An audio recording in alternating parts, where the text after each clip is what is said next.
Good morning students. कल हमने microbiology की क्लास शुरू की थी और हमने डिफरेंट ऑर्गेनिजम्स के बारे में, जो plants and animals different organisms हैं उनके बारे में स्टडी किया था। क्योंकि हमें माइक्रोबायोलॉजी पढ़ना है, आज हम main groups of micro organism. तो सबसे पहला इसमें ग्रुप है प्रियॉन्स। प्रियॉन्स क्या हैं? स्मॉल इन्फेक्शियस और नॉन इन्फेक्शियस प्रोटीनेशियस पार्टिकल्स हैं। प्रोटीनेशियस पार्टिकल्स हैं जो इन्फेक्शियस हो सकते हैं या नॉन इन्फेक्शियस हो सकते हैं।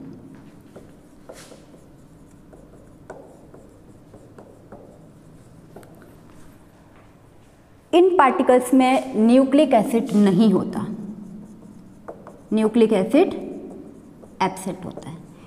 किन में? जो कि नॉन इन्फेक्शियस होते हैं, नॉन इन्फेक्शियस के अंदर नहीं होता। लेकिन nucleic acid present in infectious particles.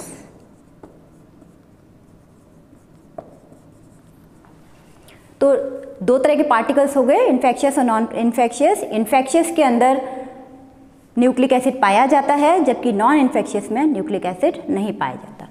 तीसरी इंपॉर्टेंट बात है कि इनमें स्पेशल प्रोटीन होती है,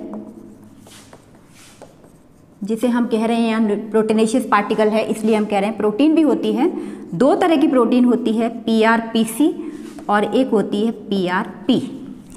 PRPC तो सभी के अंदर पाई जाती है और ये नॉन इन्फेक्शियस होती है, जबकि सभी एनिमल्स सभी मैमल्स के ब्रेन में ये हमेशा पाई जाती है और डिजीज़ कॉजिंग नहीं होती है। जबकि PRP एक ऐसी प्रोटीन है जो डिजीज़ कॉजिंग प्रोटीन है, डिजीज़ ही कॉज करेगी। तो ये प्रियॉन्स हो गए पहले तरह के माइक्रो ऑर्गेनिजम्स। दूसरी तरह के माइक्रो ऑर्गेनिजम्स हैं वायरॉइड्स। वायरॉइड्स यानी वायरस नहीं हैं, वायरॉइड्स हैं। वायरॉइड्स हम उनको कहते हैं, ये हैं नेकेड DNA या नेकेड न्यूक्लिक एसिड जिन्हें हम कहें, जो यानी विदाउट प्रोटीन कोट। वायरस में क्या होता है? न्यूक्लिक एसिड और प्रोटीन कोट दोनों होते हैं, लेकिन वायरॉइड्स ऐसे हैं जिनमें केवल नेकेड न्यूक्लिक एसिड होता है, प्रोटीन कोट ऊपर नहीं पाई जाती। अब क्योंकि प्रोटीन कोट नहीं होती है इसलिए इसकी कोई डेफिनेट शेप भी नहीं होती है, तो do not have definite shape. इनकी कोई डेफिनेट शेप नहीं होती है, क्योंकि हमने जैसे वायरस का पढ़ा है कि हेक्सागोनल होते हैं या कोई सर्कुलर होते हैं, लेकिन जो वायरॉइड्स होते हैं उनमें कोई शेप, स्पेशल शेप नहीं होती है। ज़्यादातर इनमें जो DNA है वो सर्कुलर DNA पाया जाता है। तीसरे तरह के जो पार्टिकल्स हैं वो हैं वायरसेस। वायरस, ये वायरस हैं, ये वायरस हैं। वायरस क्या हैं कि पैथोजेनिक पार्टिकल्स हैं। पैथोजेनिक से क्या मतलब है? पैथोजेनिक जो डिजीज़ कॉजिंग सब्सटेंस हो, डिजीज़ कॉजिंग पार्टिकल्स जितने हैं वो इसके अंदर हम पढ़ रहे हैं। सारे के सारे ऑल आर पैथोजेनिक, तो वो डिजीज़ कॉज करते हैं। या तो ये हो सकते हैं parasite, intercellular parasite, intercellular obligate parasite. ये क्या होते हैं? Intercellular obligate parasite. Intercellular obligate parasite का मतलब है जिनका कोई विकल्प नहीं हो, उनको लिविंग के लिए एक होस्ट का होना ज़रूरी है। यानी वो होस्ट के अंदर ही अपनी मशीनरी को ना यूज़ करके, होस्ट की मशीनरी को यूज़ करके और मल्टीप्लाई करते हैं। दूसरी बात ये, पहली बात ये हो गई। दूसरा ये, तीसरा जो सिंपल पार्टिकल है, वायरल पार्टिकल है, वो DNA और RNA, यानी DNA या RNA एक ही होगा, दोनों नहीं होंगे, प्लस प्रोटीन कोट, इनके साथ में पाए जाते हैं। तो DNA या तो DNA होगा, यदि DNA होगा जिसके अंदर तो वो कहलाएगा टी ऑक्सी वायरस जिनमें आरएनए होगा वो कहलाएगा ऑक्सी वायरस। तो जिनमें डीएनए है डीऑक्सी वायरस और जिनमें आरएनए है वो ऑक्सी वायरस। तो दो तरह के राइबो वायरस। इस तरीके से ये जो वायरल पार्टिकल्स हैं ये हमेशा ही पैथोजेनिक होते हैं, ऑब्लिगेट इंटरसेलुलर पैरासाइट हैं। हमने कहा इसका मतलब ये बिना होस्ट के नहीं रह सकते। एक इम्पॉर्टेंट बात और है कि इन वायरल पार्टिकल्स में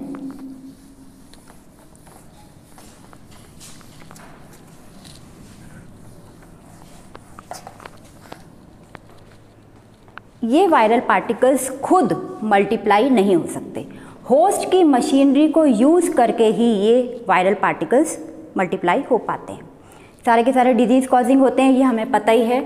और ये डिजीज़ कौन कौन से फैलाते हैं, जैसे ह्यूमन में आपने सुना है मम्स हैं, पोलियो हैं, एड्स वायरस हैं। तो इनके एग्जाम्पल हम कह सकते हैं AIDS virus, mumps, polio virus, ये तो ह्यूमंस के अंदर हैं। डिफरेंट एनिमल्स में भी ये बहुत डिजीज़ कॉज करते हैं। प्लांट्स में यदि हम कहें तो मोज़ेक वायरस हैं, जैसे टीएमवी, टोबैको मोज़ेक वायरस, जो कि टोबैको में टीएमवी डिजीज़ कॉज करता है। तो ये वायरल पार्टिकल्स हो गए। इसके बाद चौथा ग्रुप आता है माइकोप्लाज्मा का।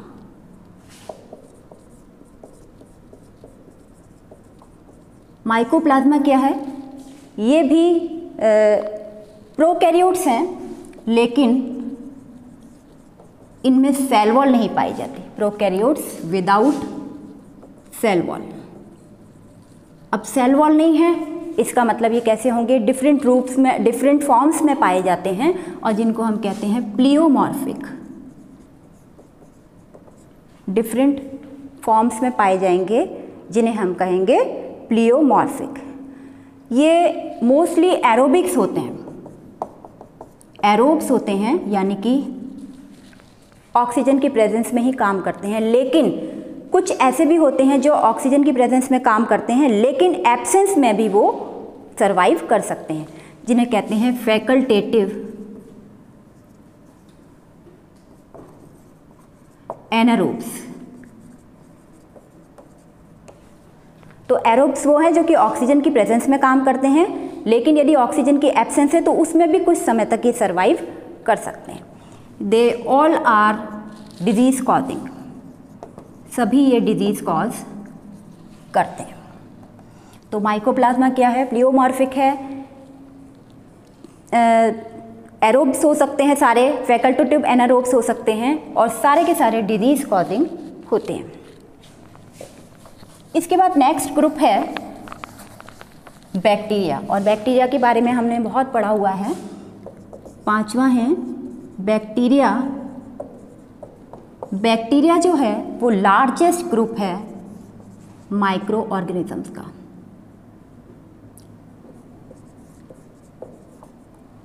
माइक्रो ऑर्गेनिजम्स, बैक्टीरिया क्या है? लार्जेस्ट ग्रुप है माइक्रो ऑर्गेनिज्म का। ये डिफरेंट शेप्स में हो सकते हैं, राउंडेड हो सकते हैं, जैसे हमने पढ़ा है कोकाई, हमने पढ़े हैं कोकस जो इस तरह के होते हैं। रॉड शेप्ड हो सकते हैं जिन्हें हम दंडाकार कहते हैं, ये बैसिलस टाइप का जो है वो रॉड शेप्ड हो सकते हैं, या कोमा शेप्ड हो सकते हैं। कोमा शेप्ड कैसे होते हैं?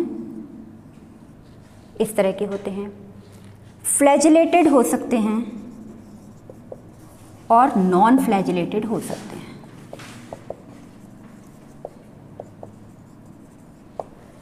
तो बैक्टीरिया जो है वो लार्जेस्ट ग्रुप है माइक्रो ऑर्गेनिजम्स का। डिफरेंट शेप्स के हो सकते हैं, फ्लैजिलेटेड और नॉन फ्लैजिलेटेड, यानी कि लोकोमोशन कर सकते हैं कुछ और कुछ नहीं कर सकते।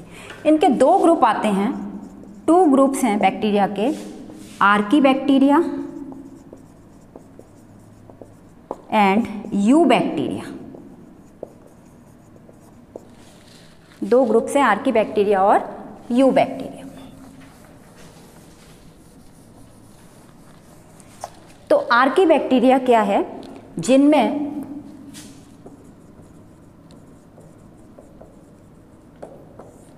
आर्की बैक्टीरिया वो उस तरह के बैक्टीरिया हैं जिनकी सेल वॉल में म्यूरेमिक एसिड और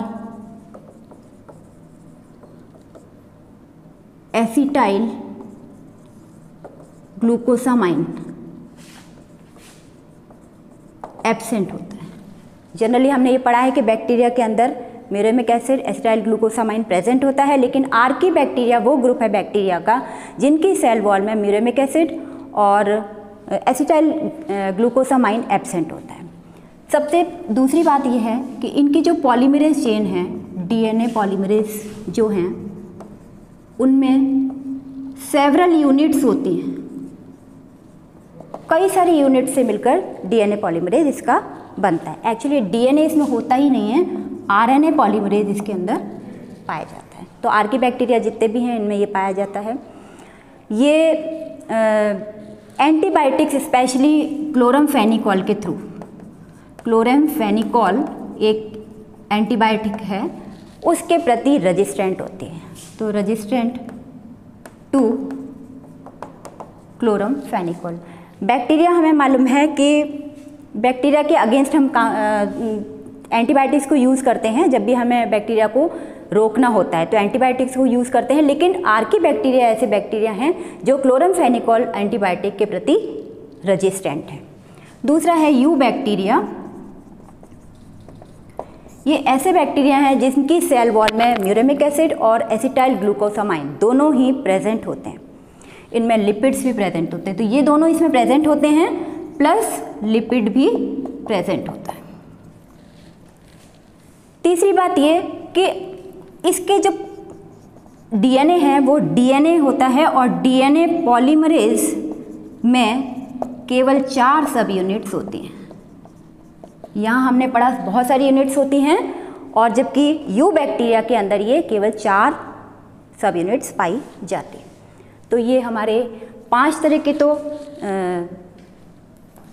माइक्रो ऑर्गेनिजम्स हो जाते हैं। इसके बाद छठा है साइनोबैक्टीरिया। साइनोबैक्टीरिया है जिन्हें हम ब्लू ग्रीन एल्गी कहते हैं। साइनोबैक्टीरिया, वैसे बैक्टीरिया सुनाई समझ में आता है हमें, लेकिन साइनोबैक्टीरिया है इसका मतलब ये कुछ और है, और ये है blue green algae. Blue green algae. दूसरी बात, ये प्रोकैरियोट्स हैं, और प्रोकैरियोट्स के हम सारे कैरेक्टर्स जानते हैं कि प्रोकैरियोट्स में क्या होता है। न्यूक्लियोइड फॉर्म में न्यूक्लियस पाया जाता है जिनमें न्यूक्लियर मेम्ब्रेन नहीं पाई जाती है, और एल्गी हैं मेनली, ये ब्लू ग्रीन कलर है इनका। तो कलर भी इसका एक स्पेशल फाइकोसाइनिन की प्रेजेंस, फाइकोसाइनिन के कारण होता है, जिसे सी फाइकोसाइनिन कहते हैं। इसी के कारण इसका ब्लू ग्रीन कलर होता है। इसमें और भी कुछ पिगमेंट्स होते हैं जो ब्लू ग्रीन कलर को शो करते हैं, सी फाइको इरिथ्रिन और एलोफाइकोसाइनिन। तो ये हमारे 6 तरह के जो हैं वो माइक्रो ऑर्गेनिजम्स हमने आज पढ़े।